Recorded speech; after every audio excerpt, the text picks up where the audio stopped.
Shalom, salam sejahtera. Senang bisa berjumpa lagi dalam renungan hari ini. Mari kita berdoa. Kami datang kepadamu dengan segala kerendahan hati ya Tuhan. Kami memohon supaya pimpinlah hati kami, bukalah hati kami supaya kami dapat menerima firman-Mu dengan baik. Dalam nama Yesus kami berdoa. Amin. Roma pasal 8 ayat 11. Dan jika roh Dia yang telah membangkitkan Yesus dari antara orang mati diam di dalam kamu, maka Ia yang telah membangkitkan Kristus Yesus dari antara orang mati akan menghidupkan juga tubuhmu yang fana itu oleh rohnya yang diam di dalam kamu. Roma pasal 8 ayat 11. Tema renungan kita, Roh Kudus yang memberi pertumbuhan dan buah. Saudara yang dikasihi Tuhan, sebagaimana sudah saya sampaikan dalam renungan-renungan sebelumnya, bahwa Roh Kuduslah yang melahirkan kita secara rohani. Bahwa karena dosa, semua manusia sudah mati. Tetapi memiliki kehidupan yang baru, itu karena karya Roh Kudus. Sebagaimana bayi yang baru lahir, maka dia membutuhkan perawatan agar dia dapat bertumbuh dengan baik dan sehat. Dia diberi makanan dan minuman yang bergizi, ASI yang murni. Dia harus dibersihkan dan ditopang terus-menerus dalam pertumbuhannya. Demikian pun secara rohani, kita membutuhkan pertumbuhan yang baik dan sehat.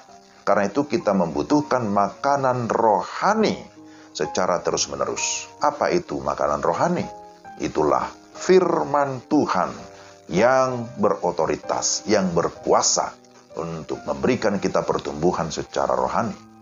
Namun seseorang tidak akan dapat memahami kebenaran firman Tuhan tanpa pertolongan Roh Kudus. Maka sejatinya Roh Kuduslah yang memberi pertumbuhan rohani dan juga memberikan buah di dalam kehidupan kita sebagai anak-anak Tuhan. Dalam Roma pasal 8 dikatakan hiduplah oleh roh. Hidup oleh roh artinya memberi diri dikendalikan oleh Roh Kudus. Kecenderungan hati manusia adalah mau mengikuti hawa nafsu atau keinginan daging yang tentunya hal itu tidak berkenan kepada Allah. Ketika kita memberi diri dikendalikan oleh Roh Kudus, maka Dialah yang memimpin kita untuk kita mampu berjuang melawan keinginan daging dan mematikan perbuatan-perbuatan daging. Ketika kita mengalahkan keinginan daging itu seperti perselisihan, perseteruan, iri hati, dengki, penyembahan berhala, dan lain-lain.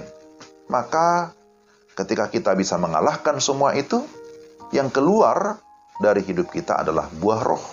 Sebagaimana yang kita baca dalam Galatia 5 ayat 22-23. Buah roh itu ialah kasih, sukacita, damai sejahtera, kesabaran, kemurahan, kebaikan, kesetiaan, kelemah lembutan, dan penguasaan diri.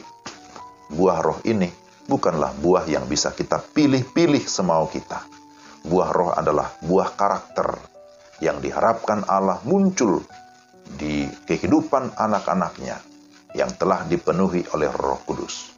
Roh Kudus menolong kita agar kita semakin bertumbuh dan semakin menyerupai Kristus Yesus.